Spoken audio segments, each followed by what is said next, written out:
My name is Apollo Vasquez, and I owned a jewelry shop in downtown Phoenix when the dead started walking. What I thought would be a normal Tuesday afternoon became the beginning of a nightmare that would test every survival instinct I never knew I had. In just 48 hours, I watched my city burn, my neighbors turn into mindless killers, and everything I valued become worthless. This is how I survived when gold couldn't save me, but my grandfather's old tools could.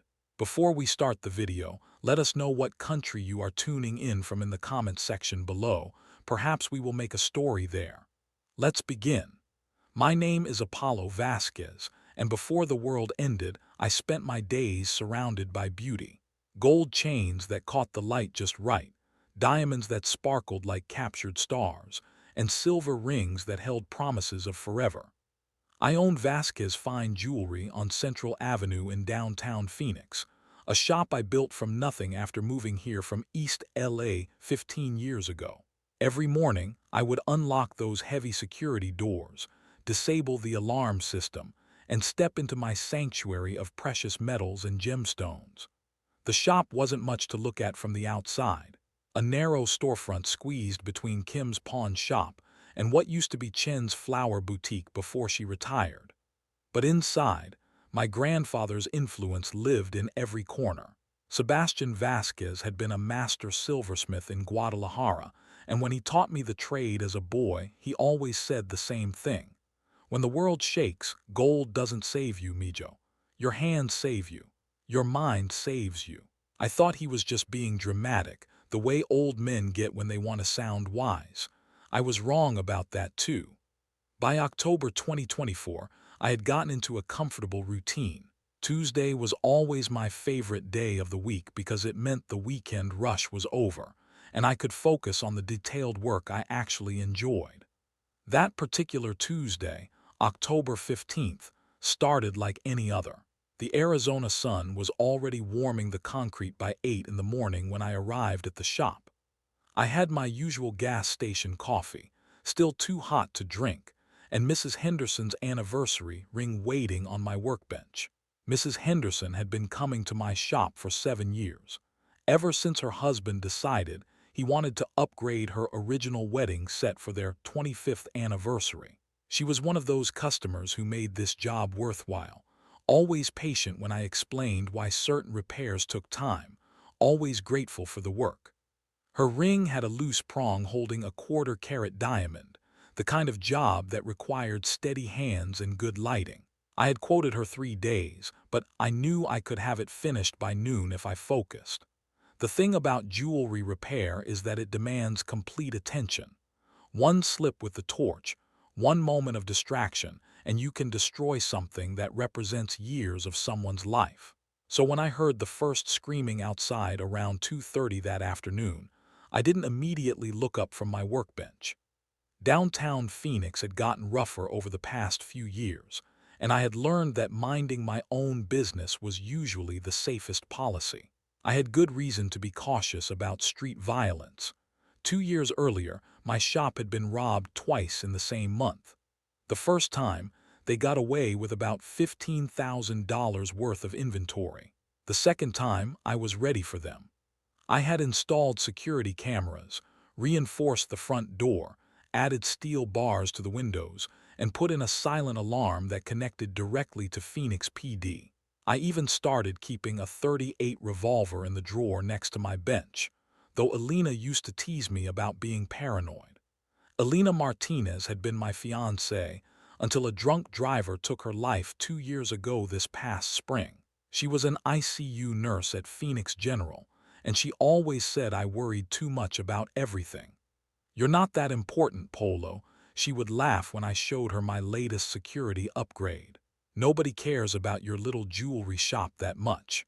But Alina was gone, and after losing her, I found that being extra careful felt like the only way to maintain any control over my life. The screaming outside got louder, more desperate. This wasn't the usual shouting match between homeless people or even a drug deal gone wrong. This was terror, pure and simple. I set down my jeweler's loupe and walked to the front window, careful to stay behind the security bars I had installed after the second robbery. What I saw through those bars made my hands start shaking in a way they never had during 15 years of precision work. A woman in a blood-soaked hospital gown was chasing a man in a business suit down Central Avenue. She moved wrong, like her joints weren't working properly, but she was fast. Her hair was matted with something dark, and even from inside my shop, I could see that her skin had turned a sickly gray color. When she caught the businessman about 20 feet from my window, she tackled him to the concrete with a force that seemed impossible for someone her size. Then she started eating him, not biting him in anger or even attacking him the way people fight.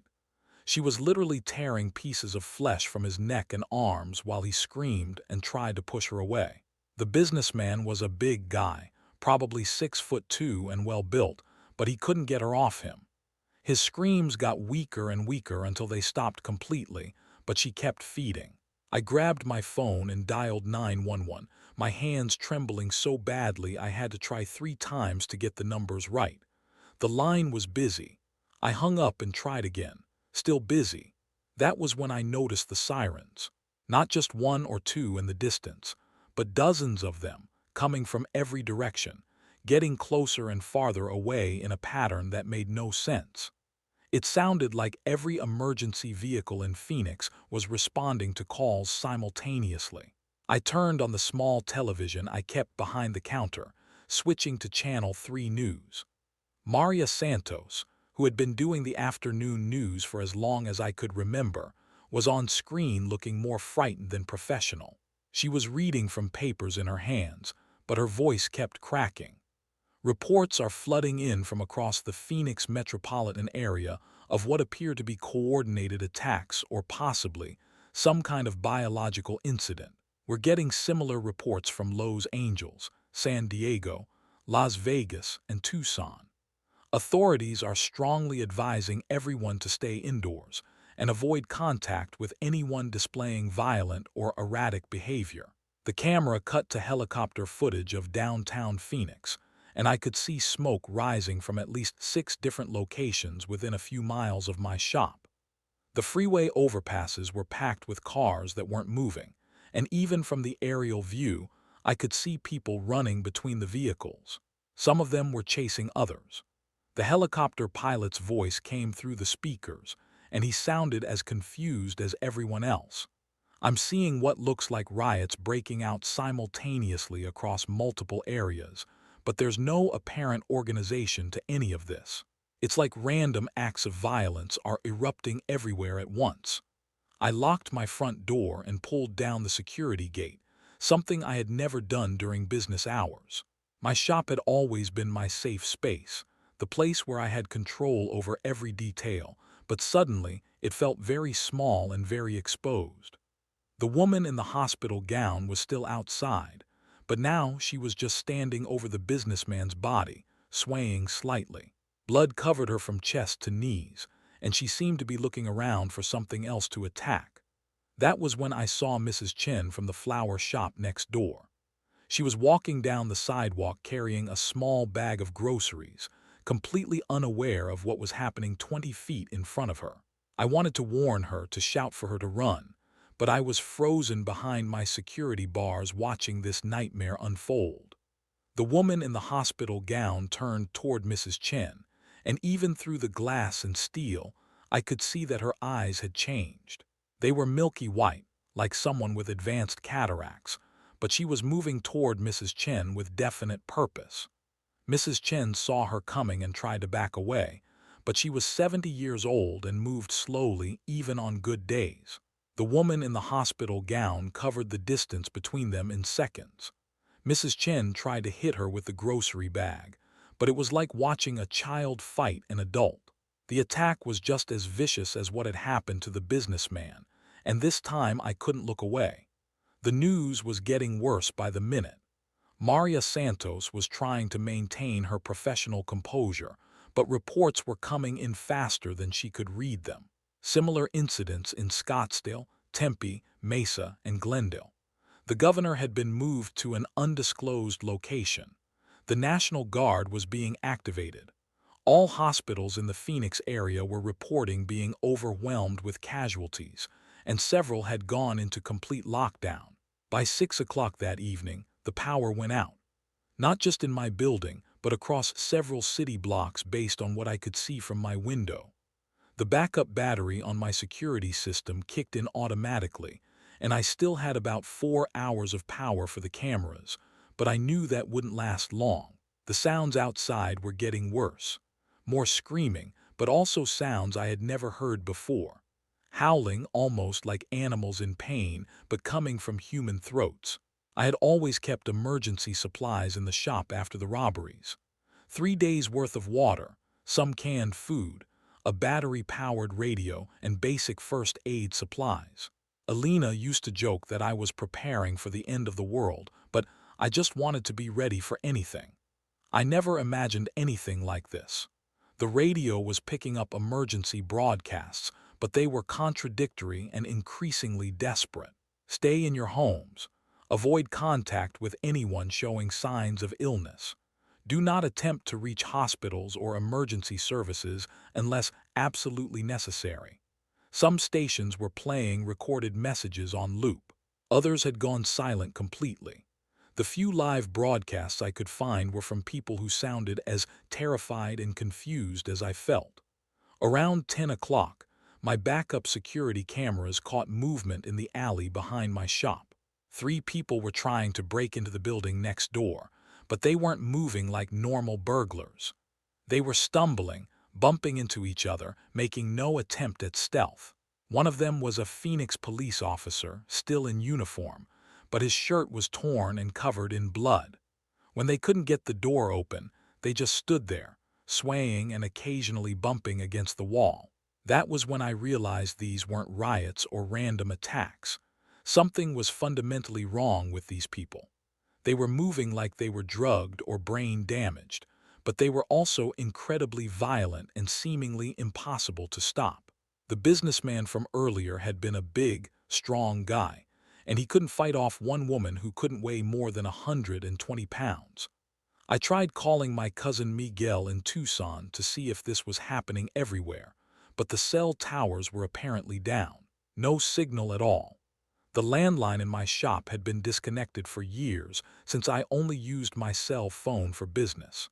I was completely cut off from any information beyond what I could see through my cameras and hear on the radio.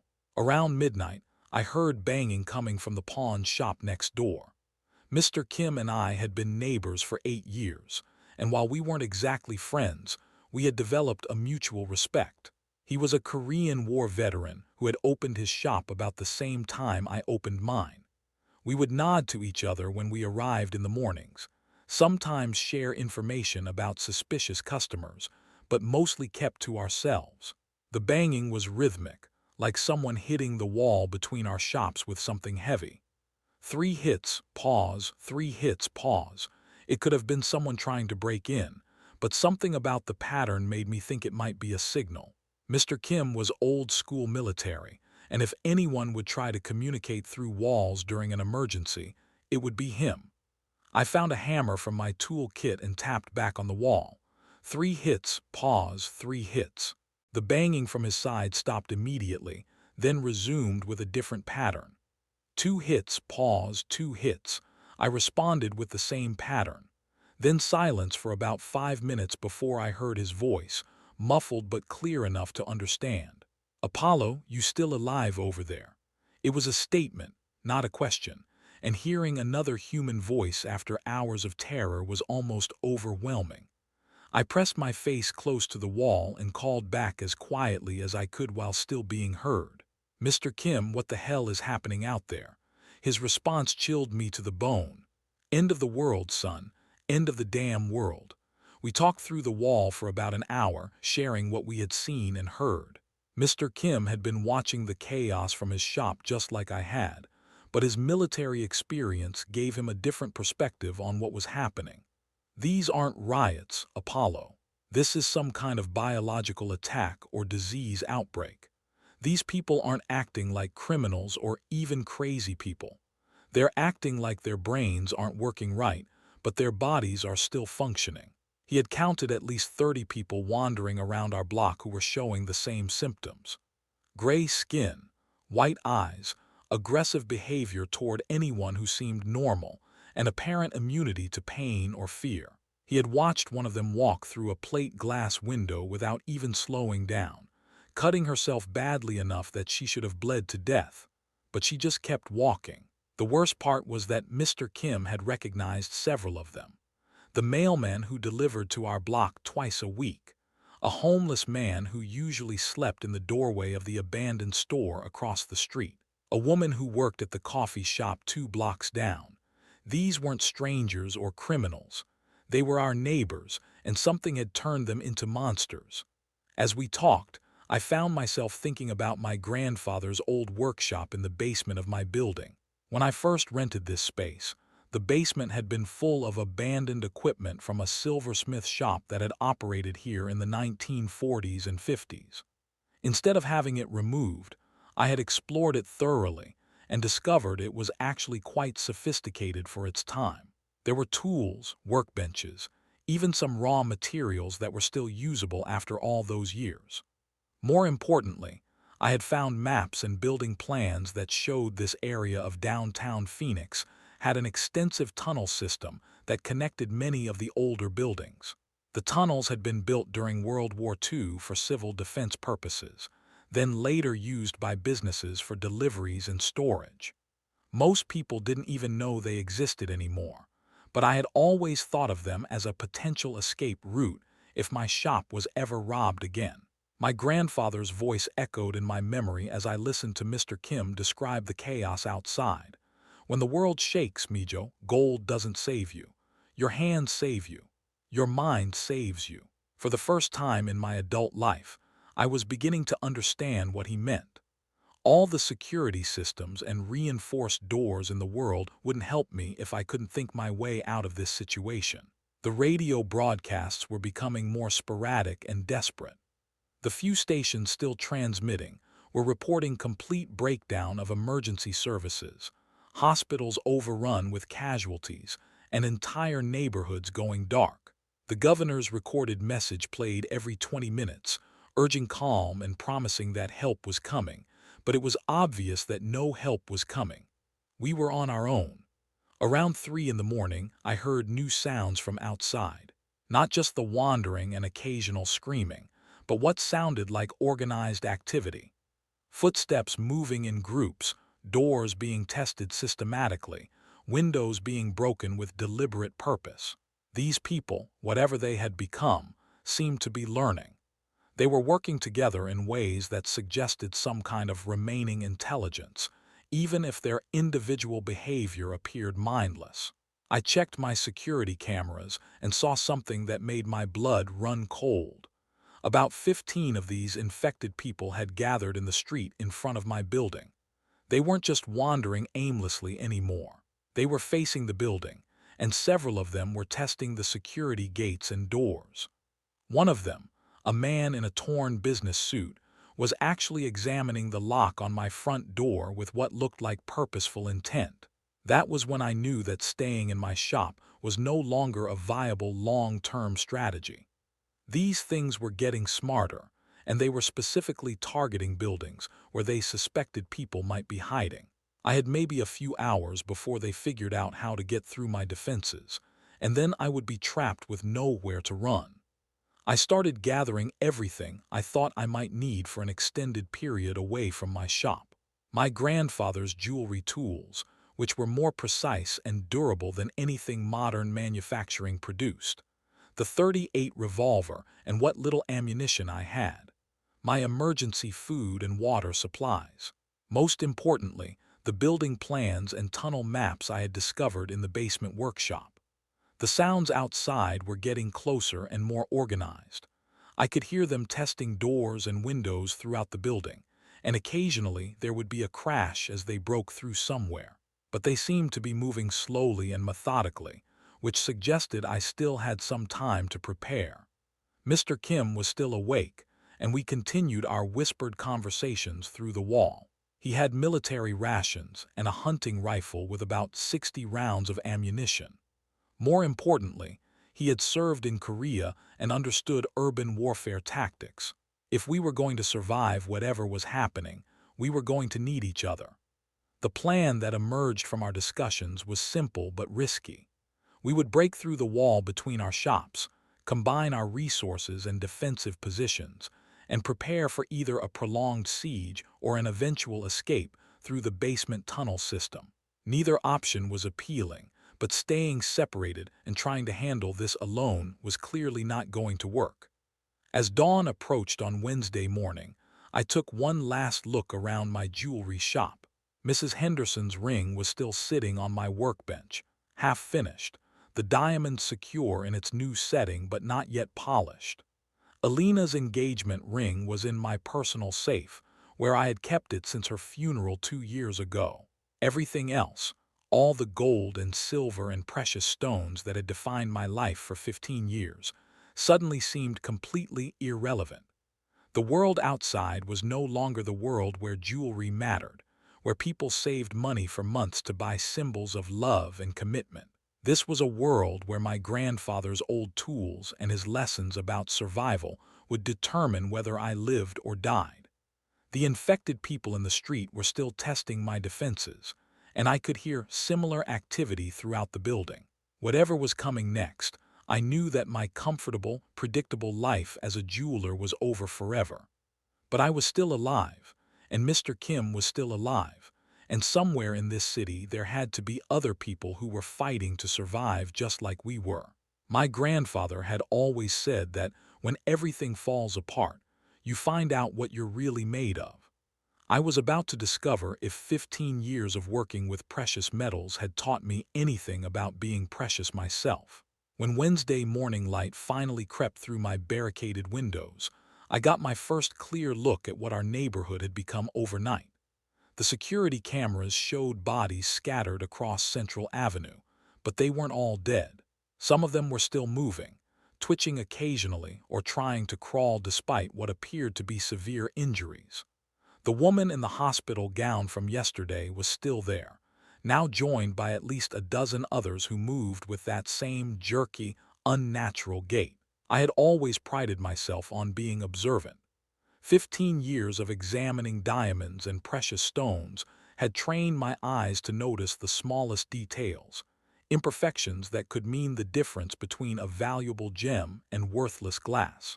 Now I found myself using those same skills to study these infected people, trying to understand what I was really dealing with. Using my jeweler's loupe, the same 10-power magnification I used for setting stones, I examined them through my reinforced window. The gray skin wasn't uniform. It appeared to start around bite marks and spread outward like an infection. Their eyes had turned completely white, but they still tracked movement with purpose.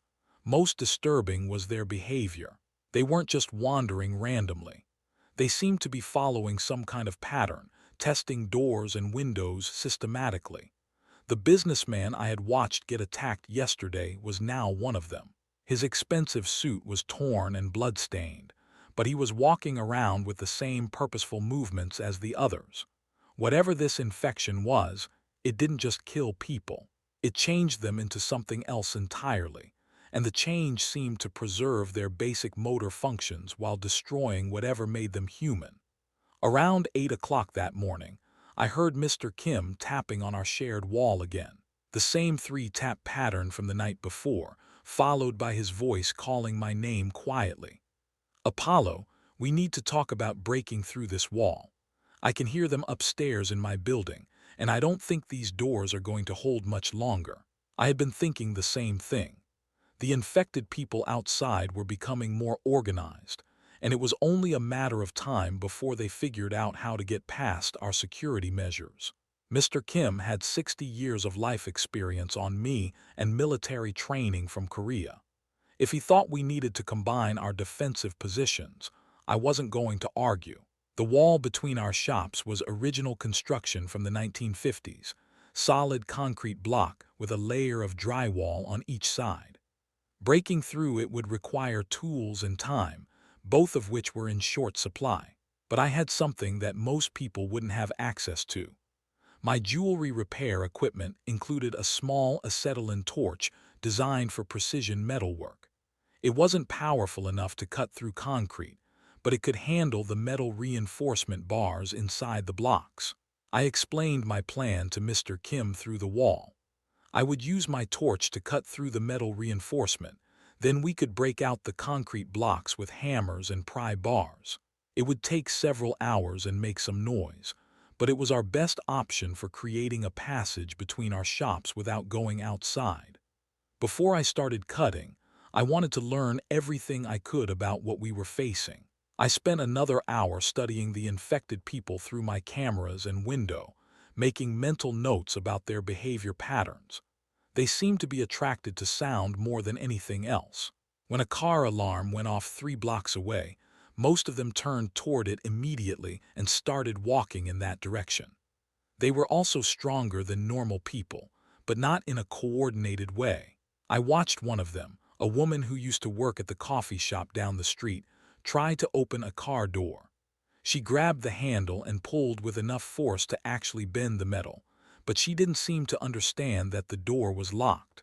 She just kept pulling at the bent handle without trying anything else. Their pain response appeared to be completely gone. The woman in the hospital gown had walked through the broken glass from the coffee shop window, cutting her feet badly enough that she was leaving bloody footprints, but she showed no sign of discomfort. A man in mechanic's coveralls had somehow gotten his arm caught in a chain-link fence and was pulling against it hard enough to tear the skin, but he never tried to free himself. He just kept pulling in the same direction. Most importantly, I noticed that they could be stopped. Not easily and not with normal methods, but it was possible. A Phoenix police officer was lying motionless in the street about 50 feet from my window. He had what appeared to be a severe head injury, and unlike the other bodies, he wasn't moving at all. Whatever this infection was, it seemed like damage to the brain could still stop them permanently. Mr. Kim confirmed my observations when I shared them through the wall. In Korea, I saw people do terrible things when they were desperate or crazy, but they were still people. You could reason with them or trick them or sometimes just wait for them to get tired. These things aren't people anymore, Apollo. They're like machines that only know how to attack and feed. His military perspective was invaluable. He had been watching them too, and he noticed things I had missed. They seemed to remember basic problem-solving skills, but only simple ones. They could open unlocked doors and walk upstairs, but they couldn't figure out complex mechanisms like deadbolts or security gates. They worked together when they encountered obstacles, but not with any apparent communication or planning. Around 10 o'clock, I started cutting through the wall. The acetylene torch was designed for precision work on small pieces of jewelry, so it took much longer than I had hoped. Each reinforcement bar was about half an inch thick, and there were 6 of them running horizontally through the section of wall where I planned to make our passage. The torch made a distinctive hissing sound that I was worried might attract attention, but we didn't have any choice. While I worked, Mr. Kim kept watch through his own windows and updated me on what he was seeing. The infected people had spread throughout our block, but they seemed to move in loose groups rather than as individuals. When one of them found something interesting, others would be drawn to the same location. It was like they were operating on some kind of shared instinct rather than individual decision-making. After 3 hours of careful cutting, I had weakened the wall enough that we could break through the concrete blocks with tools. Mr. Kim had found a sledgehammer in his shop, and I had a heavy pry bar from my security kit. Working together from both sides, we managed to create an opening large enough for a person to crawl through. The first thing Mr. Kim did when he squeezed through the hole was shake my hand. I hadn't realized how much I needed that human contact until it happened. We had been talking through the wall for hours, but actually seeing another living person made me feel less alone than I had since this nightmare started. Mr. Kim was exactly what I expected from our previous conversations. 72 years old, Korean War veteran, still in good shape despite his age. He was carrying a bolt-action hunting rifle and a canvas bag that I assumed contained his ammunition and supplies. What I hadn't expected was how calm he seemed. While I was barely holding myself together, he moved with the confidence of someone who had faced life and death situations before. The first thing we did was combine our defensive positions. My shop had better security equipment, including the cameras that were still running on backup battery power. His shop had better visibility of the street and more weapons. Together, we had a much stronger position than either of us could maintain alone. Mr. Kim's military experience immediately became apparent in how he approached our situation. He started by creating what he called a tactical assessment of our resources and threats. We had enough food and water for about 4 days if we were careful. We had 2 weapons, his hunting rifle with about 60 rounds and my .38 revolver with 18 rounds. We had multiple escape routes through my shop's back exit and the basement tunnel system I had discovered. The infected people outside were increasing in number, but they were still focused on testing doors and windows rather than making coordinated attacks. Mr. Kim estimated we had maybe 12 to 24 hours before they either lost interest and moved on or figured out how to get through our defenses. Most importantly, he helped me understand that we were dealing with a completely different kind of threat than either of us had ever faced. These aren't enemy soldiers or criminals, Apollo. Soldiers and criminals can be reasoned with or intimidated or outmaneuvered because they're still thinking like people. These things operate on pure instinct, which makes them predictable in some ways but also much more dangerous. While we talked, I continued studying them through my security cameras. The images were grainy because the cameras were designed for indoor use, but I could see enough detail to confirm Mr. Kim's assessment. They moved like predators following scent trails, but their behavior was more mechanical than animal. When they encountered an obstacle, they would try the same approach repeatedly without adapting their strategy. Around 2 o'clock that afternoon, we witnessed something that changed our understanding of what we were dealing with. A young woman, maybe 25 years old, came running down Central Avenue from the direction of the freeway. She was obviously trying to escape from something, running as fast as she could while looking back over her shoulder. The infected people in our area immediately turned toward her. Not just the ones who could see her directly, but all of them, as if they had some way of sensing her presence that didn't depend on sight or sound. Within seconds, they were all moving in her direction with a coordination that was terrifying to watch. The woman tried to hide behind a parked car, but it was useless. They surrounded the car and started working together to flush her out. Some of them went around one side while others blocked her escape routes. It wasn't random or chaotic. It was tactical, like a pack of wolves hunting prey. When they caught her, the attack was swift and brutal. But what happened next was even worse. Within about 20 minutes, she stopped screaming and went still. We thought she was dead, but then she started moving again. The same jerky, unnatural movements as the others. The same gray skin spreading from her bite wounds. She had become one of them. That was when we realized the full scope of what we were facing. This wasn't just a disease that killed people. It was something that turned them into more of these creatures, spreading exponentially with each new victim. Every person who got attacked became another threat, which explained how the situation had deteriorated so quickly across the entire city. Mr. Kim's assessment was grimmer than mine had been.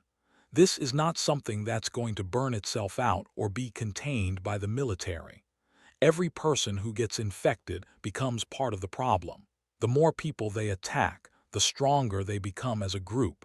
We're not dealing with a disease outbreak. We're dealing with the collapse of human civilization. The implications were staggering. Phoenix had a population of over 4 million people in the metropolitan area. If even a small percentage of them had been infected in the first 24 hours, we were looking at hundreds of thousands of these creatures spreading throughout the city. The emergency services, hospitals, and military units that were supposed to contain outbreaks like this were probably being overrun faster than they could respond. I found myself thinking about Alina and wondering if she would have survived the initial outbreak at Phoenix General Hospital. As an ICU nurse, she would have been on the front lines when the first infected patients started arriving. The medical staff wouldn't have known what they were dealing with or how to protect themselves. Hospitals, with their concentration of sick and vulnerable people, would have been perfect breeding grounds for this infection. Mr. Kim seemed to read my thoughts. People in hospitals, nursing homes, schools, anywhere with large groups in confined spaces, they would have been wiped out in the first few hours. The only survivors are going to be people who were isolated or well defended when this started, and most of them won't stay alive for long without help. We spent the rest of the afternoon creating a more detailed plan for our situation. Mr. Kim's military experience was invaluable for thinking strategically about our options. We could try to hold our current position and wait for rescue, but rescue might never come. We could try to escape the city, but that would mean traveling through areas that were probably swarming with infected people. Or we could try to find other survivors and create a larger defensive group. The basement tunnel system I had discovered was looking more and more like our best option for movement without exposure. The tunnels connected several buildings in our immediate area, and according to the maps I had found, they extended all the way to the old railway district near Sky Harbor Airport. If there were any organized rescue efforts happening, they would most likely be at the airport. But first, we needed to survive the next 24 hours. The infected people outside were becoming more aggressive and organized. They had figured out that there were living people in our building, and they were testing our defenses more systematically. The security gate on my front door was showing stress marks from repeated impacts, and we could hear them trying to force the back door of Mr. Kim's shop. Around 6 o'clock that evening, we heard voices from upstairs in my building. Human voices, not the growling and moaning sounds the infected people made. Someone was calling for help, and they sounded terrified. Mr. Kim and I looked at each other, both thinking the same thing. Letting other people into our defensive position would mean sharing our limited supplies and potentially compromising our security. But we couldn't just ignore people who might be in desperate need of help. The voices were coming from the second floor, directly above my shop. A woman was crying and asking if anyone could hear her. A man was trying to calm her down while also calling for help. There seemed to be at least 2 people, possibly more, trapped upstairs while infected people tried to get to them from the stairwell. Mr. Kim made the decision for both of us. We can't save everyone, Apollo, but we can't ignore people when we have the ability to help them. If we start turning our backs on other survivors, we become just as inhuman as those things outside. We decided to try to establish contact with the people upstairs and assess their situation before making any commitment to help them. I found a broom handle and used it to tap on the ceiling in the same pattern we had used to communicate through the wall. 3 taps, pause, 3 taps. After a few tries, we heard the same pattern tap back from above. I called out as loudly as I dared without attracting attention from outside. "This is Apollo from the jewelry shop downstairs. How many people are up there and what's your situation?" The response came immediately. A woman's voice, shaky but clear. "There are 3 of us. Lisa, Carlos, and Jamie. We're barricaded in the office, but there are those things trying to get through the door." Lisa identified herself as a nurse from Phoenix General Hospital. She had been working when the outbreak started and had seen the infection spread through the hospital in real time. Carlos was a construction worker who had been doing repairs in the building when everything went crazy. Jamie was a 16-year-old kid who had been visiting his dentist when the attacks started. Lisa's medical knowledge immediately made her valuable to our group. She confirmed what we had observed about the infection spreading through bites and explained that the incubation period seemed to be between 2 and 6 hours, depending on the location and severity of the bite. She had seen dozens of people turn during her shift at the hospital, and she understood how the infection affected the human body. Carlos's construction experience could be useful for reinforcing our defenses or creating escape routes. Jamie didn't have any special skills, but he was young and presumably in good physical condition. More importantly, all three of them had survived the initial outbreak, which suggested they had good survival instincts. The problem was getting them down to our level safely. The stairwell between the first and second floors was apparently full of infected people, and the building's elevator had been out of service for months. Carlos thought he might be able to create a rope system using construction materials from his work site, but that would require time and would definitely attract attention from the infected people outside. Mr. Kim suggested an alternative approach. The building had a fire escape on the back side that connected to the alley behind my shop. If Carlos and the others could get to a back window, they might be able to climb down to our level without going through the infected areas inside the building. It was risky, but probably safer than trying to fight through the stairwell. While we were discussing rescue options, the situation outside was deteriorating rapidly. The number of infected people on our block had doubled since morning, and they were showing increasing coordination in their attacks on buildings where they suspected survivors might be hiding. They had broken into the pharmacy across the street and were methodically searching every room. Most disturbing was that they seemed to be learning from their experiences. The same infected people who had spent hours pulling on locked car doors were now working together to break windows and climb through them. They were using tools, not with skill or precision, but with enough effectiveness to overcome simple barriers. Lisa's voice from upstairs provided more crucial information about what we were dealing with. At the hospital, we started getting bite victims around midnight on Monday. By 6 a.m. Tuesday, we had over 200 patients showing infection symptoms. By noon Tuesday, the entire hospital was overrun. The infection spreads faster in crowded areas because people can't avoid contact with the infected. Her timeline matched what we had observed. The outbreak had probably started small, maybe just a few cases, but it had spread exponentially once it reached areas with high population density. Hospitals, schools, office buildings, shopping centers. Anywhere people gathered in large numbers would have become breeding grounds for the infection. Carlos confirmed this from his perspective as someone who had been working in the business district when everything started. I was on the 5th floor of an office building doing electrical work when people started screaming downstairs. By the time I figured out what was happening, there were infected people on every floor. I barely made it to this building, and I've been trapped here ever since. Jamie's story was the most heartbreaking.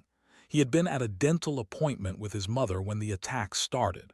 They had tried to drive home, but the freeways were completely blocked with abandoned cars and infected people.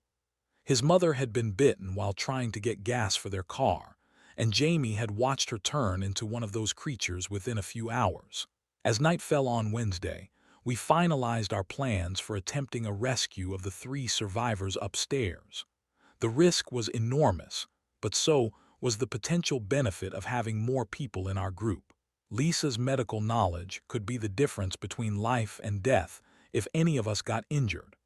Carlos's construction skills could help us fortify our position or create new escape routes. Even Jamie, despite his age, would give us another pair of eyes and hands. The plan was complex but necessary. Carlos would use materials from his construction site to create a rope system from the 2nd floor window to the alley behind my shop. Mr. Kim would provide cover with his hunting rifle from a back window of his shop. I would be ready to get them inside quickly once they reached ground level. We would attempt the rescue just before dawn on Thursday, when the infected people seemed to be less active. But first, we had to survive another night while the creatures outside became increasingly organized and aggressive. They had discovered that the 3 survivors upstairs were trapped, and they were concentrating their efforts on getting into the building. The sounds of breaking glass and splintering wood were getting closer and more frequent. I found myself thinking about my grandfather's lessons as I prepared for what might be our last night in the jewelry shop. He had always said that survival wasn't about having the best tools or the most resources. It was about adapting to circumstances and never giving up hope. Tomorrow, we would find out if his grandson had learned those lessons well enough to save not just himself, but 3 other people whose lives now depended on our success. Thursday morning came with the sound of splintering wood from somewhere upstairs. The infected had been working all night to get into the building, and their persistence was finally paying off. Through my security cameras, I could see that our block now looked like a war zone. Abandoned cars were scattered across Central Avenue, some of them still burning from accidents that happened days ago. Bodies lay everywhere, but most of them weren't staying down for long. Mr. Kim was already awake when I checked on him through our makeshift passage between the shops. He had his hunting rifle ready and was monitoring the back alley through his rear window. The plan we had developed for rescuing Lisa, Carlos, and Jamie was about to be put to the test, but the situation had gotten significantly worse overnight. Carlos managed to get our attention by tapping on the floor above us. When I called up to him quietly, his voice was strained with exhaustion and fear. "We've got maybe 30 minutes before they break through our barricade up here. The door is starting to give way, and there are more of them in the hallway than there were yesterday." Lisa's medical assessment was even more concerning. "Jamie's been running a fever since last night, and he's got what looks like an infected cut on his arm. I don't think it's a bite, but I can't be sure in this light. If we're going to move, it has to be now." The possibility that Jamie might be infected added a terrible complexity to our rescue attempt. If he turned while we were trying to help him, he could get all of us killed.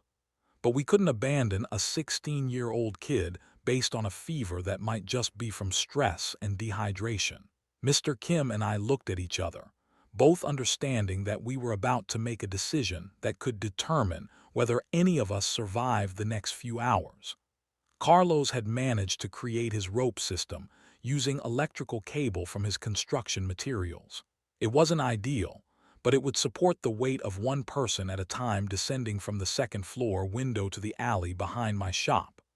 The drop was about 15 feet, manageable for someone in decent physical condition, but risky for anyone who was sick or injured. Mr. Kim positioned himself at his back window with the hunting rifle, ready to provide cover fire if any infected people appeared in the alley during the rescue. I gathered my tools and prepared to cut through the security bars on my rear exit so we could get the survivors inside quickly once they reached the ground. The first part of the plan went smoothly. Carlos appeared at the second-floor window and began lowering himself down the electrical cable. He was obviously experienced with construction work because he made the descent look easy, controlling his speed and landing softly in the alley. As soon as his feet touched the ground, I opened my rear door and got him inside. Carlos was a stocky man in his 40s, covered in dust and looking like he hadn't slept in days. But he was alert and competent, exactly the kind of person we needed in our group. His first words after I got him inside were about the others upstairs. "Lisa's strong enough to make the climb, but I'm worried about the kid. He's been getting weaker since yesterday, and that cut on his arm looks bad." Lisa came down next, moving with the efficient confidence I would expect from an emergency room nurse. She had obviously seen plenty of crisis situations before this outbreak, and she wasn't going to let fear interfere with what needed to be done. As soon as she was inside, she started asking practical questions about our medical supplies and defensive capabilities. But it was Jamie's descent that went wrong. He was about halfway down the cable when we heard the unmistakable sound of the barricaded door upstairs finally giving way. The infected people who had been trying to get into their office all night had broken through, and they would be at the window within seconds. Jamie was moving too slowly, obviously weakened by whatever was wrong with him. Mr. Kim could see infected people appearing at the second-floor window, and he was faced with an impossible choice. He could shoot at them and risk hitting Jamie, or he could let them potentially grab the boy before he reached the ground. Carlos made the decision for all of us. He ran back to the alley and positioned himself directly under Jamie, ready to catch him if he fell. "Jamie, just let go and drop. I'll catch you." Jamie was still about 8 feet off the ground, but he was out of strength and out of time. He let go of the cable and fell. Carlos managed to break his fall, but both of them went down hard on the concrete. I could hear infected people at the window above us, and some of them were trying to follow Jamie down the cable. Mr. Kim started shooting, picking them off as they appeared at the window, but his ammunition was limited, and there seemed to be more of them every second. I got Carlos and Jamie inside just as the first infected person reached the ground in the alley. Mr. Kim's next shot took it down, but I could see more of them gathering at the window upstairs. We had maybe minutes before they figured out another way to reach the alley, and our rear exit would no longer be secure. Once we were all inside with the door barricaded again, Lisa immediately started examining Jamie. Her assessment confirmed our worst fears. The cut on his arm was definitely infected, but not with the zombie virus. It was a normal bacterial infection that had been getting worse because he hadn't been able to clean or treat it properly. Combined with dehydration and exhaustion, it was making him weak and feverish. But Lisa also noticed something else that chilled all of us. "Jamie, I need you to look at me and tell me exactly how you got this cut. When did it happen and what caused it?" Jamie's answer made my blood run cold.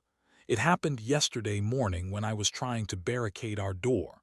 A piece of broken glass cut me, but there was blood on the glass from one of those things that had been trying to get in."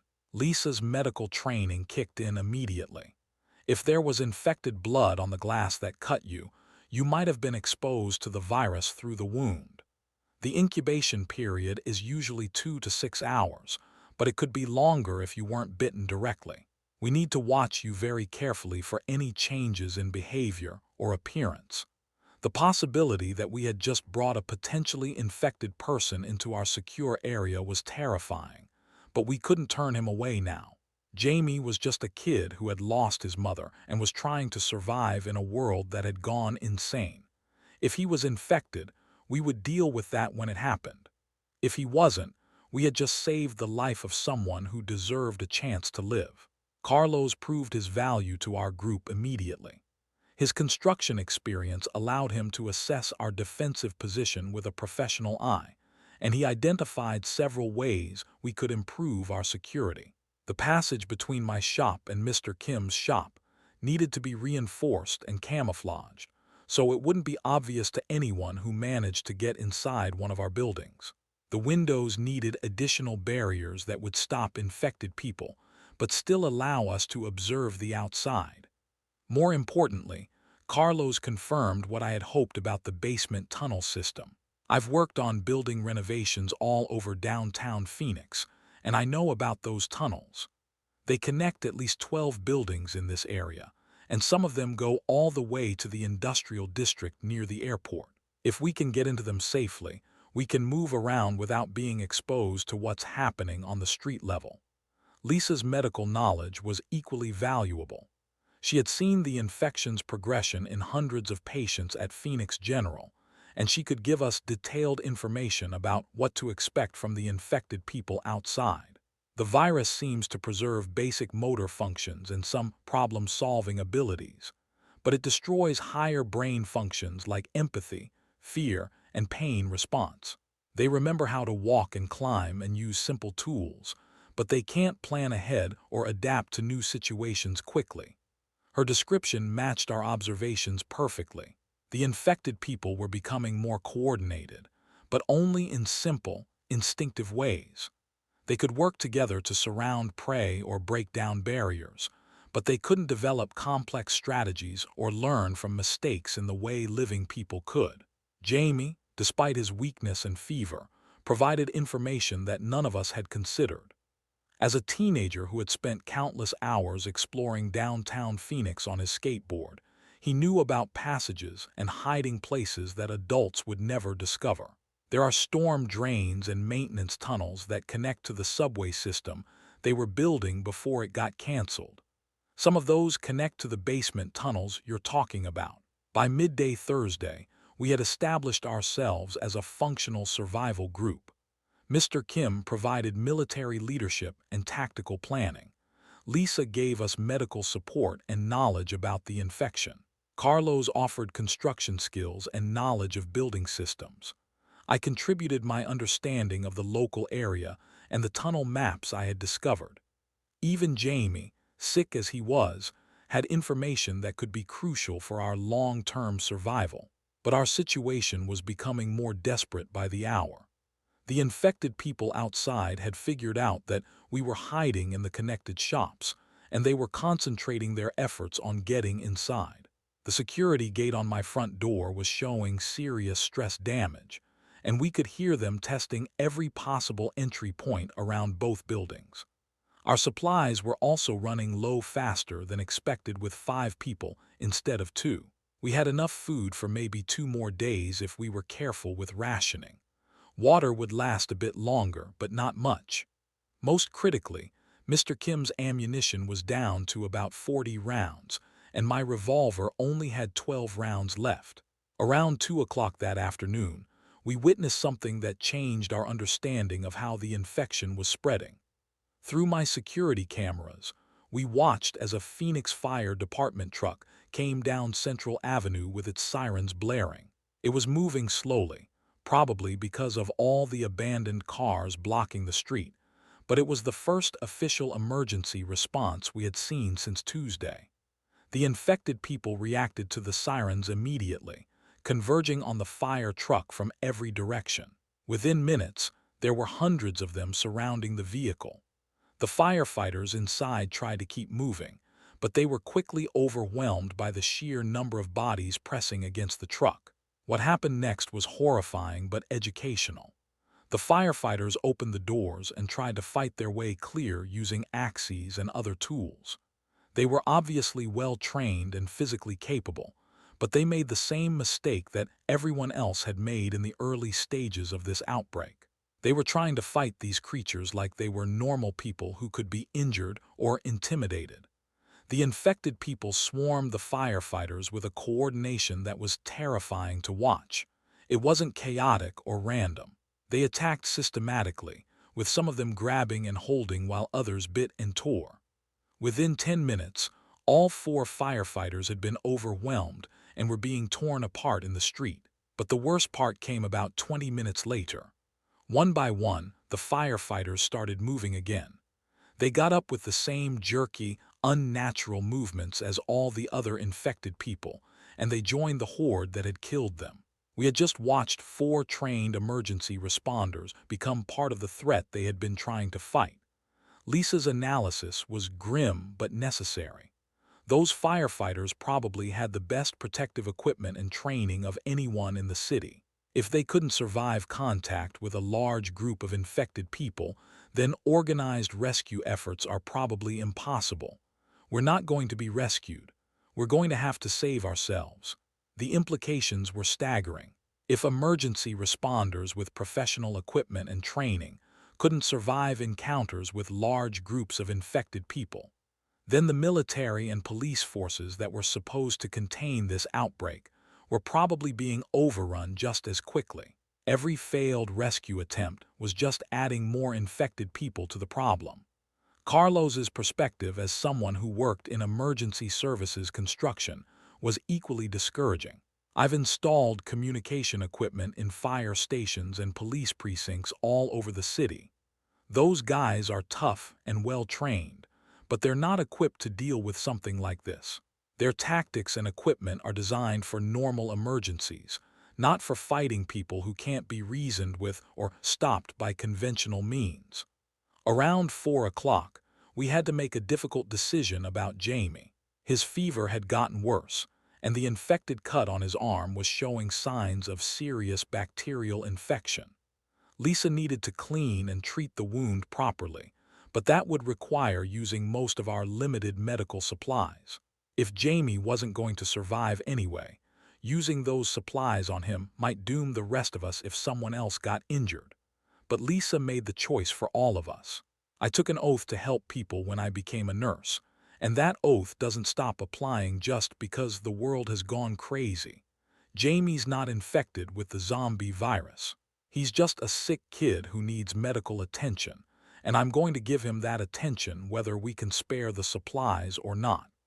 I found myself thinking about Alina and wondering what she would do in this situation. As an ICU nurse, she had faced life and death decisions every day, balancing the needs of individual patients against limited resources and time. She would have supported Lisa's decision. I was sure of that. Alina always said that the moment you stop treating people like human beings is the moment you stop being human yourself. While Lisa worked on treating Jamie's infection, Carlos and I started preparing for what was looking like an inevitable evacuation. The basement tunnel system was our best option for getting out of the building without fighting through the growing crowd of infected people outside. But accessing the tunnels would require getting down to the basement level without being detected, and then navigating an underground system that hadn't been used or maintained for decades. I showed Carlos the maps and building plans I had discovered in my grandfather's old workshop. The tunnel entrance from our building was hidden behind a false wall in the basement storage area. The tunnels themselves were built during World War II as civil defense shelters, then later converted for commercial deliveries. According to the maps, they connected to a network that extended throughout the downtown area and eventually reached the industrial district near Sky Harbor Airport. Carlos studied the plans with a professional eye and identified several potential problems. These tunnels are probably 70 years old, and they might not be structurally sound anymore. There could be cave-ins, flooding, or blockages that aren't shown on these old maps. Plus, if other people had the same idea about using them for shelter, we might encounter other survivors down there. Or worse, we might encounter infected people who found their way into the tunnels. But despite the risks, the tunnel system represented our best chance for long-distance movement without exposure to the infected hordes on the surface. The alternative was trying to fight our way through hundreds or thousands of infected people, and we had seen how that worked out for the firefighters. Mr. Kim's military assessment was characteristically blunt. We can't stay here much longer. Our defenses are failing, our supplies are running out, and there are more of those things gathering outside every hour. The tunnel system is risky, but staying here is certain death. We need to start moving toward the airport as soon as Lisa gets Jamie stabilized. As evening approached on Thursday, we began preparing for what would probably be our last night in the jewelry shop. The infected people outside had managed to break the security gate on my front door and were working on the reinforced door itself. The metal was holding for now, but we could hear them pounding against it constantly, and the door frame was starting to show stress cracks. Carlos used his construction materials to create additional barricades, but we all knew they were temporary measures at best. The infected people were learning and adapting, using tools and working together in ways that suggested they retained more intelligence than we had initially thought. Given enough time, they would eventually find a way inside. Lisa finished treating Jamie's wound and announced that his fever was breaking. The cut was clean and properly bandaged, and she was confident that the bacterial infection would respond to the antibiotics she had found in my emergency medical kit. More importantly, she was certain that he wasn't infected with the zombie virus. Whatever was on that glass that cut him, it either wasn't enough to cause infection or his immune system had fought it off. But our moment of relief was short-lived. Around 8 o'clock that evening, we heard a sound that made all of us freeze with terror. The unmistakable crack of splintering wood coming from the front door. The infected people had finally managed to break through our primary defense, and they were inside the building. Mr. Kim immediately positioned himself at the passage between our shops with his hunting rifle ready. Carlos grabbed a crowbar and prepared to defend the opening we had created in the wall. Lisa gathered her medical supplies and got ready to move quickly. I collected my grandfather's jewelry tools, my revolver, and the tunnel maps that would guide our escape. Jamie, despite his weakness from the infection and fever, insisted on helping with our defense. He was just a kid, but he had survived 3 days of this nightmare and had earned the right to fight for his life alongside the rest of us. Carlos gave him a hammer from his tool kit and positioned him where he could help without being in the direct line of fire. The sounds from the front of my shop were getting closer and more urgent. Multiple infected people had gotten inside, and they were systematically searching the building for living humans. We could hear them knocking over displays and breaking glass as they moved through the retail area toward the workshop where we were hiding. Mr. Kim's voice was calm but urgent as he prepared for what might be our final stand in the jewelry shop. When they break through that door, we're going to have maybe 30 seconds to get everyone down to the basement and into those tunnels.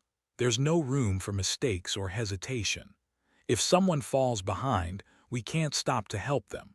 The workshop door, reinforced as it was, wouldn't hold against a determined assault by multiple infected people. Our only chance was to get to the basement entrance before they could surround us, and then hope that the tunnel system would provide the escape route we desperately needed. As the infected people outside our workshop door began their final assault on our defenses, I found myself thinking about my grandfather's words one more time. When the world shakes, Mijo, gold doesn't save you. Your hands save you. Your mind saves you. Tomorrow, we would find out if his grandson and the 4 people who had become his family had learned enough about survival to make it through one more night in a world that no longer had any room for the weak or the unlucky. The workshop door exploded inward just after 9 o'clock that evening, and our worst fears became reality. 3 infected people burst through the opening simultaneously, moving with that horrible coordination we had learned to dread. The first one through was a woman in a torn business suit, her white eyes scanning the room until they locked onto Jamie. Behind her came 2 men, one in a mechanic's coveralls and another in what had once been a police uniform. Mr. Kim's first shot took down the woman before she could reach Jamie, but the sound of the rifle in the enclosed space was deafening. The other 2 infected people immediately turned toward him, and I could see more movement in the doorway behind them. We had seconds, maybe less, before we would be completely overrun. Carlos swung his crowbar at the mechanic, connecting with his skull hard enough that I heard bone crack, but the infected man barely slowed down.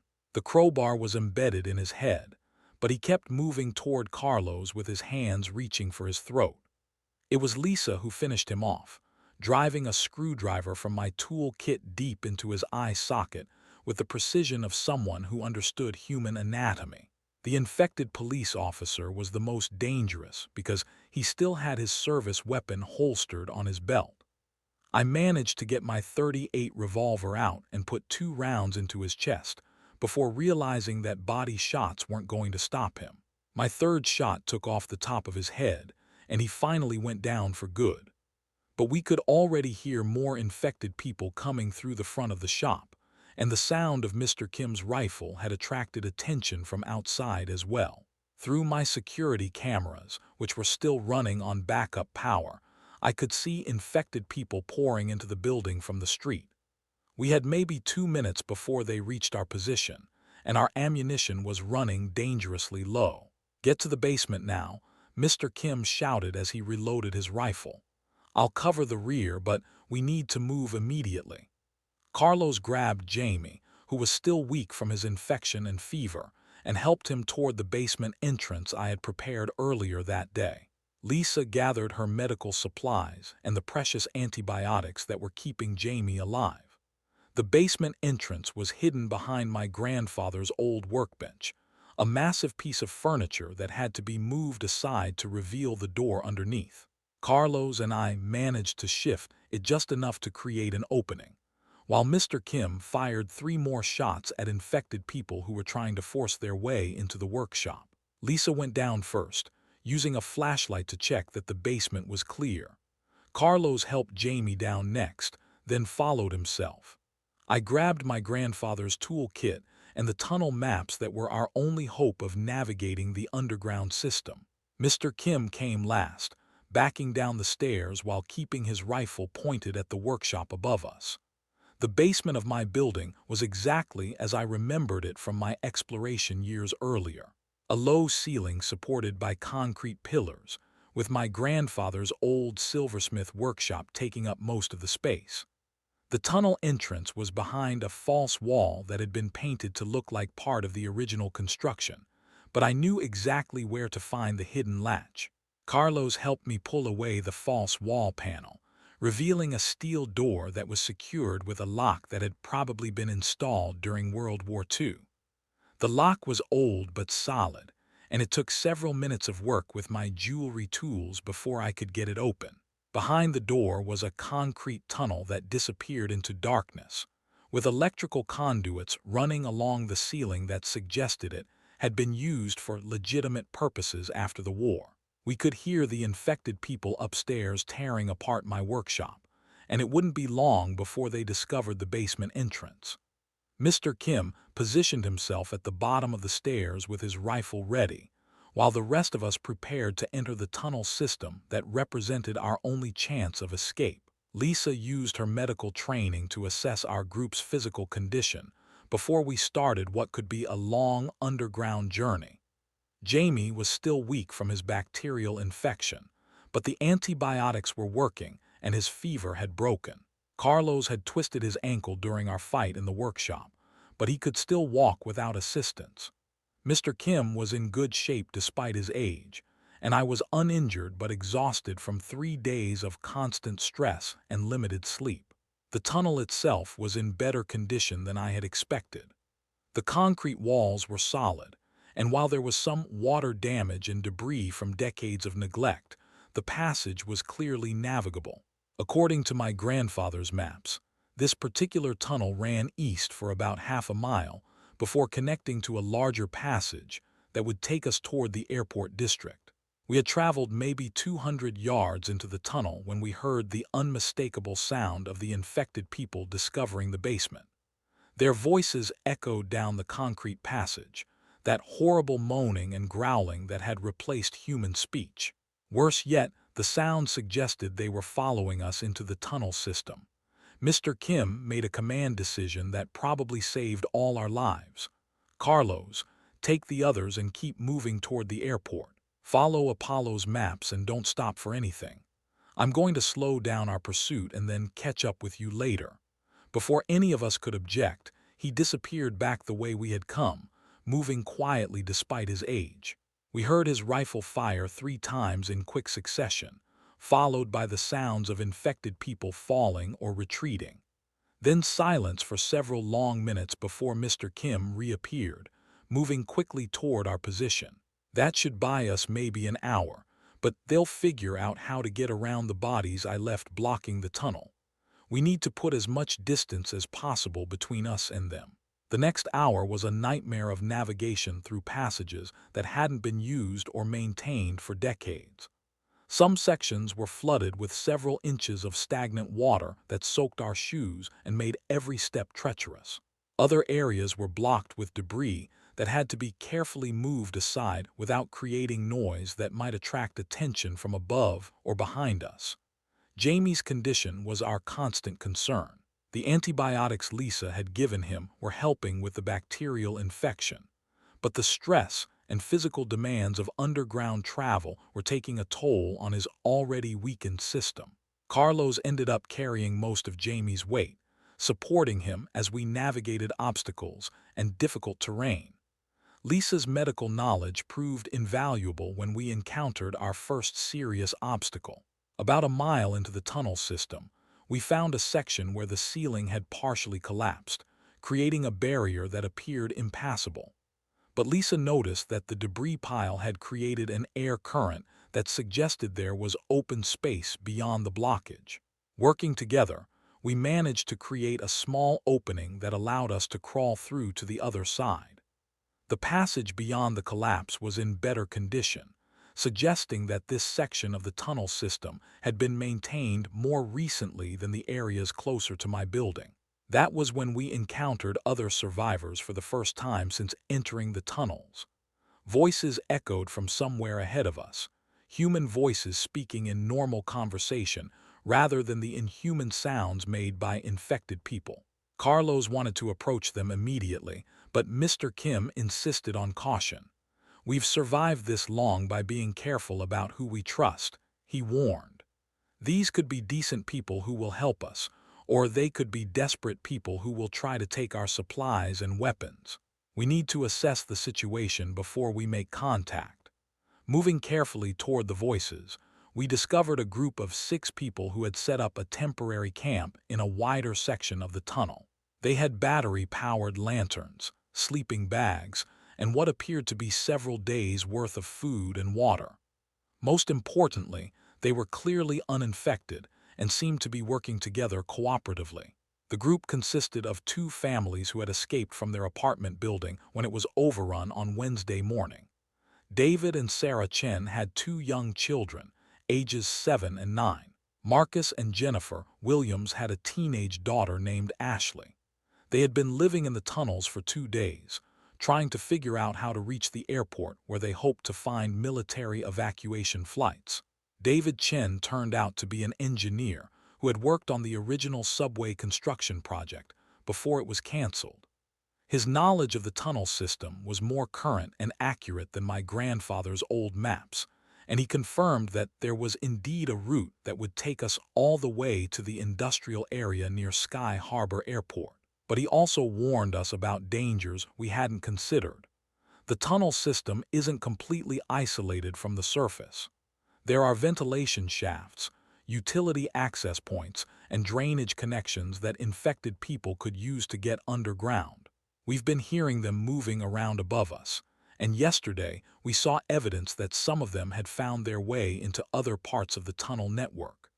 Jennifer Williams, who had been a high school teacher before the outbreak, had been keeping a detailed log of everything they had observed during their time in the tunnels.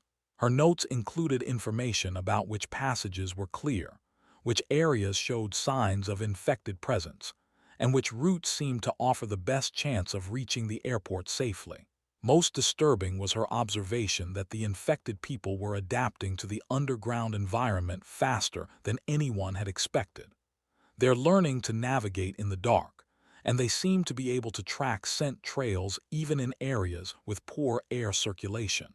We found evidence yesterday that they had been following the same route we used to get here.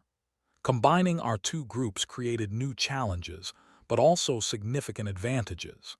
We now had 11 people, including 3 children, which made movement slower and more complicated. But we also had more knowledge about the tunnel system, additional supplies, and more people to share the responsibilities of navigation, security, and caring for those who were sick or injured. Mr. Kim and David Chen worked together to plan our route to the airport, using David's engineering knowledge and my grandfather's historical maps to identify the safest path. The journey would take us through approximately 4 miles of tunnel system, with several points where we would need to surface briefly to navigate around collapsed or flooded sections. Lisa and Jennifer Williams collaborated on medical and supply management, rationing our food and water to last the estimated 2 days it would take to reach the airport. They also worked together to monitor Jamie's condition and treat minor injuries that people had sustained during their individual escapes from the surface. Carlos immediately bonded with Marcus Williams over their shared experience in construction and emergency services. Marcus had been a volunteer firefighter before the outbreak, and his knowledge of building systems and emergency procedures complemented Carlos's construction expertise perfectly. Even the children proved valuable to our group's survival. Ashley Williams, who was 16, had been active in her school's outdoor adventure club and had basic wilderness survival skills. The 2 younger Chen children, despite their ages, were small enough to scout ahead through narrow passages and alert us to obstacles or dangers that larger adults might miss. But our moment of relief at finding other survivors was interrupted by a discovery that chilled all of us. While we were sharing information and planning our route, Carlos noticed scratch marks on the tunnel walls that looked fresh. deep gouges in the concrete that could only have been made by fingernails or crude tools, arranged in patterns that suggested deliberate marking rather than random damage. David Chen's analysis was grimmer than I wanted to hear. These marks weren't made by infected people wandering randomly through the tunnels. They look like territory markers or navigation aids. Someone or something is using this tunnel system regularly, and they're organized enough to leave signs for others to follow. The implications were terrifying. If infected people had established some kind of presence in the tunnel system, then our escape route might already be compromised. Worse yet, the organized nature of the markings suggested that they retained more intelligence and planning ability than we had previously understood. Mr. Kim insisted on scouting ahead before we committed our entire group to moving deeper into the tunnel system. He took Marcus Williams with him and disappeared into the darkness beyond our improvised camp, promising to return within 2 hours with information about what we were likely to encounter on our journey to the airport. While we waited for their reconnaissance mission to return, Lisa continued monitoring Jamie's recovery from his bacterial infection. The antibiotics were clearly working, and his strength was returning steadily. But she was also concerned about the long-term effects of stress and malnutrition on all of us, especially the children. We've been running on adrenaline and determination for 3 days, but our bodies can't sustain this level of stress indefinitely, she warned. The children especially need proper food, clean water, and safe rest. If we don't reach help soon, we're going to start seeing serious health problems even among people who haven't been injured or infected. David Chen's engineering knowledge allowed him to assess the structural integrity of different sections of tunnel as we planned our route. Some areas had been damaged by decades of neglect and might not be safe for a group our size. Other sections had been reinforced during their commercial use and should be stable enough to support our passage. But he also identified sections where the tunnel system connected to storm drains and utility corridors that could provide alternate routes if our primary path was blocked. The subway construction project had integrated the old civil defense tunnels into a larger underground network that extended throughout much of downtown Phoenix and the surrounding industrial areas. Jennifer Williams used her teaching experience to organize our group for maximum efficiency and safety during underground travel. She established a system where the adults took turns leading navigation, monitoring rear security, and caring for the children.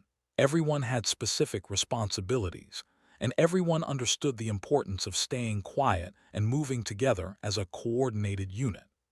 Ashley Williams proved particularly valuable because her outdoor adventure experience had taught her how to read maps and navigate in low visibility conditions. She could interpret David Chen's engineering drawings and my grandfather's historical maps better than most adults, and she had a natural sense of direction that helped us stay oriented in the confusing maze of underground passages. When Mr. Kim and Marcus Williams returned from their scouting mission, their news was mixed. The primary route to the airport appeared to be clear of infected people, but they had found evidence of recent human activity that suggested other survivor groups were also using the tunnel system. Most concerning, they had discovered areas where the tunnels connected to basement levels of buildings that might still contain infected people. Marcus's firefighting experience had taught him to recognize signs of structural damage and potential collapse hazards. Several sections of our planned route showed stress cracks and water damage that could make them dangerous to traverse, especially with children and elderly people in our group. But they had also identified alternate routes that might be safer, even if they were longer and more difficult to navigate. David Chen's maps showed connections to utility tunnels that would take us closer to the airport through areas that had been maintained more recently. The decision we faced was whether to take the direct route that might be faster but was definitely more dangerous, or the longer route that might be safer but would require additional supplies and expose us to underground hazards for a longer period of time. With infected people potentially following us from my building and unknown dangers ahead, every choice carried life and death consequences. As we prepared to leave our temporary camp and begin the most dangerous part of our journey to Sky Harbor Airport, I found myself thinking about Alina and how proud she would be of the way our group was working together to survive. Her voice echoed in my memory, reminding me that the most important thing in any crisis was taking care of the people around you. My grandfather's jewelry tools were still with me, along with his maps and his lessons about survival. But I was beginning to understand that the most valuable thing I carried was the responsibility I felt for the 10 other people whose lives now depended on the decisions we made in the next few hours. The tunnels ahead of us held unknown dangers, but they also represented our only hope of reaching safety and perhaps finding other survivors who could help us rebuild some kind of life in a world that had been turned upside down forever. We made the decision to take the longer but potentially safer route through the utility tunnels, and by midnight on Thursday, we were moving deeper into the underground network than any of us had imagined possible. David Chen's engineering knowledge proved invaluable as we navigated passages that had been designed for maintenance workers, not refugees fleeing a zombie apocalypse. The utility tunnels were different from the civil defense passages we had used earlier. They were newer, better maintained, and showed signs of recent use by city workers. But they were also more complex, with multiple levels and branching passages that could easily confuse anyone without detailed knowledge of the system. Ashley Williams had taken over primary navigation duties, using her outdoor adventure skills to keep track of our route and identify potential landmarks. Her ability to read David's engineering maps in the limited light from our flashlights was remarkable for someone her age, and she had developed a system for marking our path that would help us find our way back if we encountered obstacles. Jamie's recovery continued to improve as we traveled. Lisa's antibiotics had completely eliminated his bacterial infection, and the rest had restored much of his strength. But the underground environment was taking a toll on all of us, especially the two younger Chen children who were struggling with the darkness, confined spaces, and constant fear of discovery. About 2 hours into our journey through the utility tunnels, we encountered our first serious obstacle. A section of the passage had been flooded by a broken water main, creating a pool that was too deep for the children to wade through safely. The water appeared to be clean, but it completely blocked our intended route. David Chen identified an alternate path that would take us around the flooded section, but it required climbing up to a higher level of tunnels through a maintenance shaft that might not support the weight of our entire group. Marcus Williams used his firefighting experience to assess the safety of the climb, and he determined that we could get everyone up safely if we moved one person at a time. The climb took over an hour because we had to be extremely careful with the children and our supplies. Mr. Kim, despite his age, proved to be surprisingly agile and helped pull everyone up once he reached the upper level. Carlos used his construction skills to secure improvised ropes that made the climb safer for those who were less physically capable. Lisa insisted on going last to provide medical assistance if anyone was injured during the climb, but her real concern was monitoring the stress levels of our group members. 3 days of constant fear and physical demands were beginning to show in everyone's behavior, and she was worried about psychological breakdown as much as physical injury. The upper-level tunnels were in better condition, but showed more signs of recent human activity. We found evidence that other survivor groups had passed through, including improvised campsites and supply caches that had been deliberately hidden. Most encouraging, we also found messages carved into the concrete walls, indicating that some groups had successfully reached the airport area.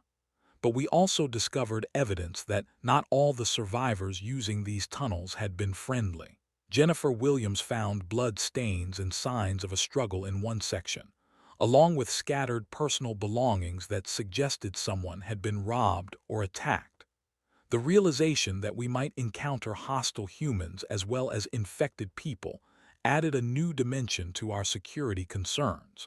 Mr. Kim and Marcus Williams established a more formal security protocol for our group, with designated point and rear guards who would watch for threats from any direction.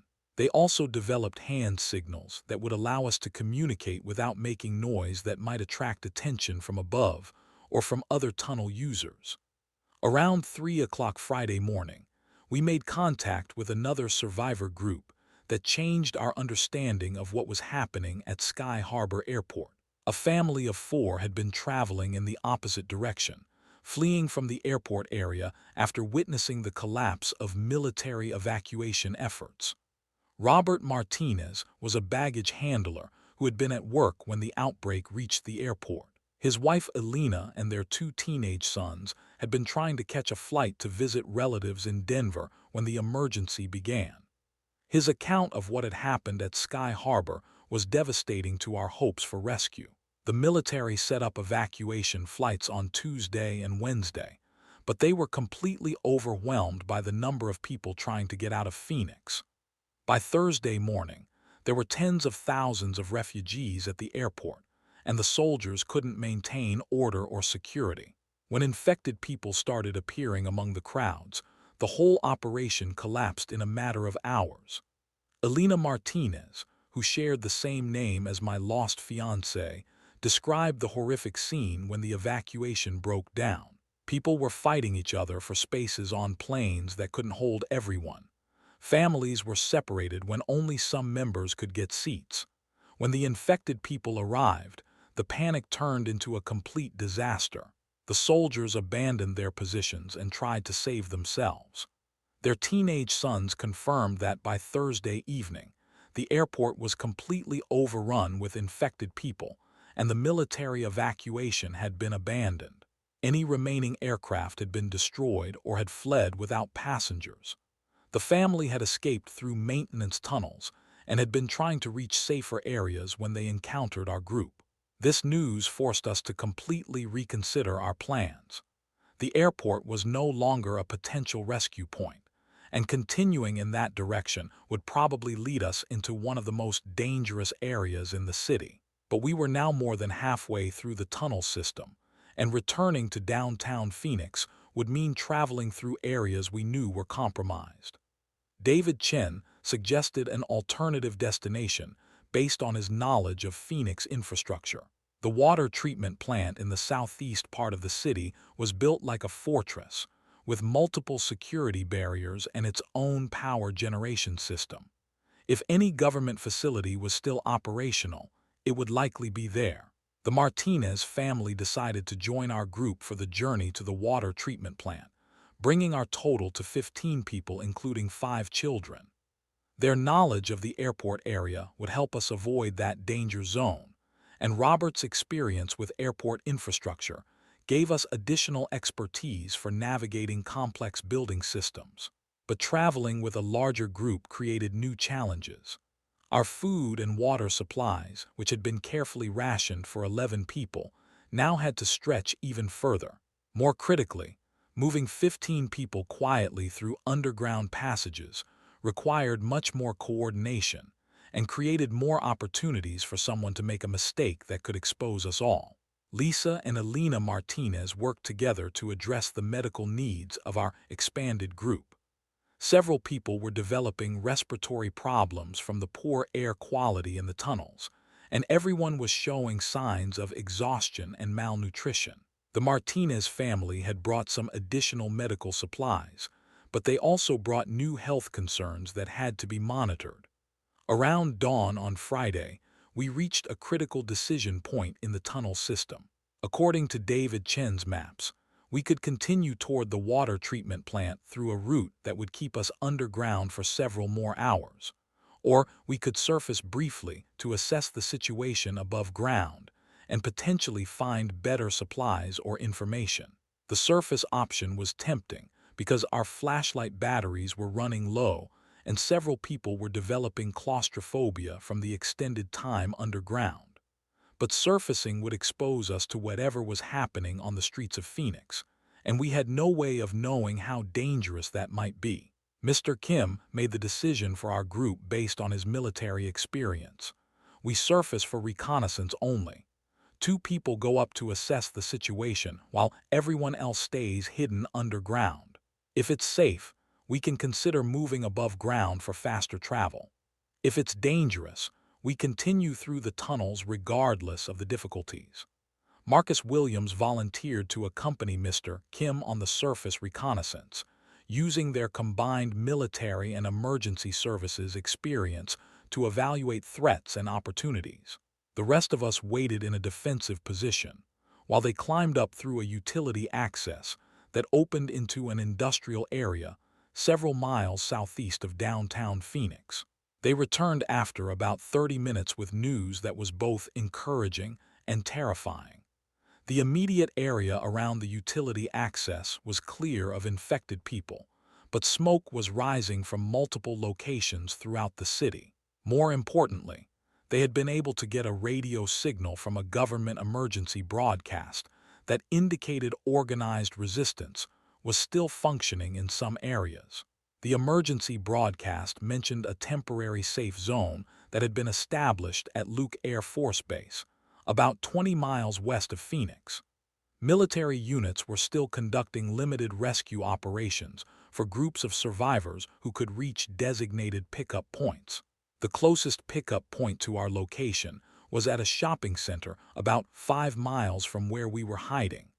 But Mr. Kim and Marcus had also observed that the infected people were not randomly distributed. They seemed to be concentrating in areas with high population density, which meant that reaching the pickup point would require traveling through suburban neighborhoods that might be heavily infested. The decision we faced was whether to attempt the dangerous surface journey to the military pickup point, or continue with our original plan to reach the water treatment plant where we might be safer, but would remain cut off from outside help. Both options carried enormous risks, and both required traveling through areas where we might encounter large numbers of infected people. Robert Martinez provided crucial information for making this decision. He had been monitoring radio traffic at the airport before the evacuation collapsed, and he knew that the military pickup operations were scheduled to end by Saturday evening. If we were going to attempt to reach the pickup point, we had less than 48 hours to make the journey. Jennifer Williams used her teaching experience to organize a group discussion about our options, making sure that everyone, including the older children, understood the risks and consequences of each choice. The decision would affect 15 lives, and she believed that everyone who was old enough to understand should have input into what we decided. The vote was close, but ultimately we decided to attempt reaching the military pickup point. The children, especially, deserved a chance to reach safety and reconnect with whatever remained of organized society. The water treatment plant might offer temporary security, but it would not provide the medical care, food supplies, and long-term safety that the children needed to survive. Our new plan required us to surface in the industrial area, where Mr. Kim and Marcus had conducted their reconnaissance, then travel approximately 5 miles through suburban neighborhoods to reach the shopping center pickup point. We would move primarily at night to avoid detection, use our tunnel knowledge to find shelter during daylight hours, and rely on our combined group skills to overcome obstacles. Lisa and Alina Martinez worked together to prepare everyone for the physical demands of surface travel. Several people needed medical attention before we could attempt the journey, and everyone needed to understand the importance of staying quiet and following group discipline during what would be the most dangerous part of our escape from Phoenix. Carlos and David Chen collaborated on route planning, using David's knowledge of Phoenix infrastructure and Carlos's construction experience to identify buildings and structures that could provide shelter or escape routes if we encountered problems during our surface travel. Ashley Williams and the Martinez boys took responsibility for monitoring our supplies and equipment, making sure that everyone had what they needed for the journey while keeping our total load light enough for fast movement if necessary. Around noon on Friday, we began our final preparations for leaving the tunnel system. Everyone understood that once we surfaced, we would be committed to reaching the pickup point or finding another safe location. The tunnels had protected us for almost 2 days, but they had also limited our options and isolated us from information about what was happening in the wider world. Mr. Kim gathered everyone together for what he called a tactical briefing, using his military experience to make sure that everyone understood their role in our group's survival during surface travel. We're not just a collection of individuals anymore. We're a unit, and our survival depends on everyone following orders and supporting each other no matter what we encounter.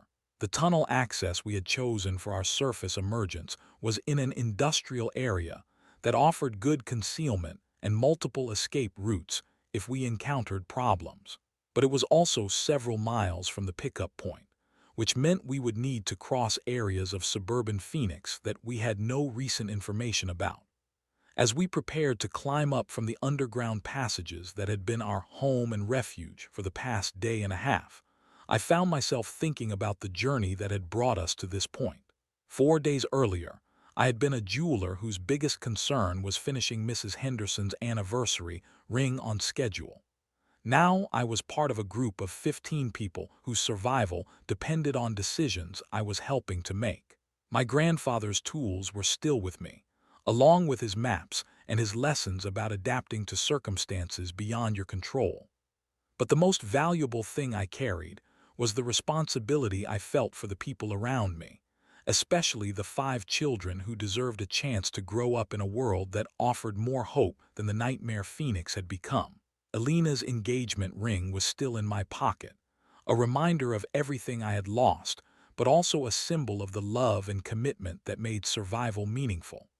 The world above us was dangerous and uncertain, but it also offered the possibility of rescue, medical care, and reconnection with other survivors who were fighting to preserve some remnant of human civilization. As we climbed toward the surface and whatever awaited us in the ruins of Phoenix, I understood that our story was far from over. The 48 hours that had passed since Tuesday afternoon had taught us that survival required more than weapons or supplies or even courage. It required the willingness to trust other people, to take responsibility for their welfare, and to maintain hope even when everything familiar had been destroyed.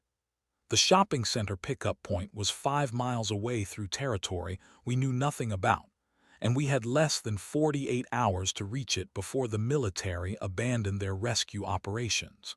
But we were no longer the same people who had hidden in my jewelry shop 4 days earlier. We had become something stronger, something more resilient, something that my grandfather would have recognized as the kind of people who survive when the world shakes and gold no longer has any power to save anyone.